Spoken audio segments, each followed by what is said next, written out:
знаменитый кекс с изюмом столичный. Такой нежный сразу после выпечки, после остывания превращается в нечто среднее между кексом и песочным печеньем. Сильный сливочный аромат, шапка сахарной пудры сверху и много изюма внутри. Именно таким и должен быть столичный. Готовится он классическим методом, и если интересно, просто продолжайте смотреть.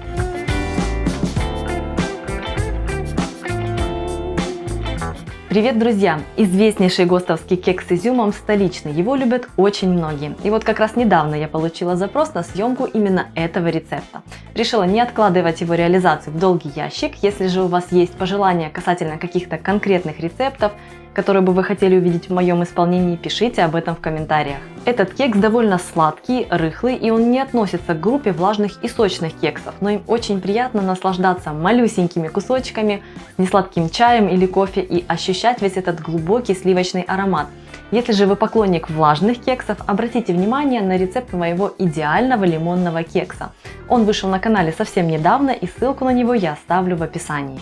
Список ингредиентов сейчас вы видите на экране, а также он будет доступен в описании под этим видео. Важно, сливочное масло и яйца должны быть комнатной температуры. Сахар берите мелкий, а лучше сахарную пудру. А ванилин, который добавляют согласно ГОСТам, вы можете заменить натуральной ванилью, если захотите. Первым делом залейте изюм теплой водой и тщательно промойте. Помимо того, что мы избавляемся от мусора, мы также дадим изюму немного размокнуть, и в готовом кексе он будет нежным. Отставьте изюм в сторону и пока подготовьте сухие ингредиенты. К муке всыпьте разрыхлитель, ванилин и соль. Просейте смесь через сито.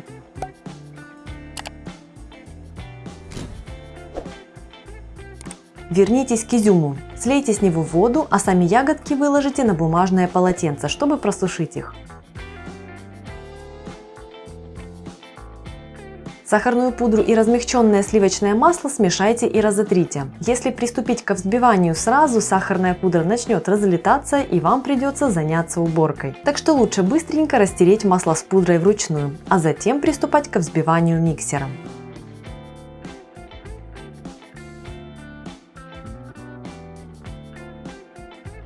Смесь должна стать пышнее и светлее.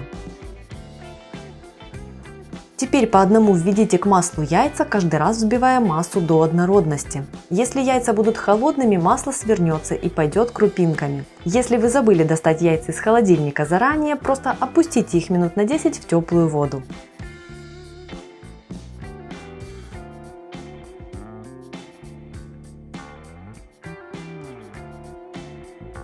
К мучной смеси отправляйте уже просушенный изюм. Перемешайте. Так он распределится по кексу максимально равномерно. И при этом вам не нужно будет перемешивать кекс дважды. Раз после добавления муки и еще раз после добавления изюма. Отправляйте муку с изюмом в масляную основу и перемешайте тесто до однородности.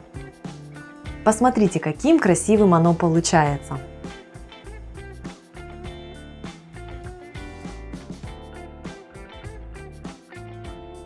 Выложите тесто в форму для кекса. У меня форма размером 25 на 10 см. Я проложила ее пергаментом.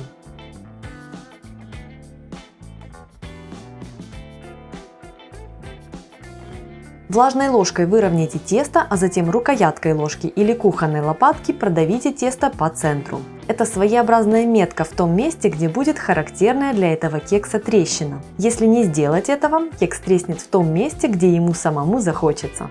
Выпекайте кекс с изюмом при 160 градусах в течение 70-80 минут. Готовый кекс извлеките из формы, оставьте на 10-15 минут, а затем густо присыпьте его сахарной пудрой. Если сделать это сразу, пудра растает на кексе, а если посыпать его после полного остывания, она не так сцепится с ним и будет спадать. Сразу после выпечки кекс еще нежный и мягкий, но после полного остывания он становится более плотным и песочным. Благодаря такой характерной текстуре он прекрасно хранится. Есть его можно в течение недели. Если вы любите этот знаменитый кекс с изюмом, ставьте лайк под этим видео. Подписывайтесь на мой канал, если вы еще не со мной, нажимайте на колокольчик, так вы не пропустите мое следующее видео со свежими рецептами салатов из молодой капусты. Меня зовут Галина Артеменко, и это канал «Жизнь вкусная».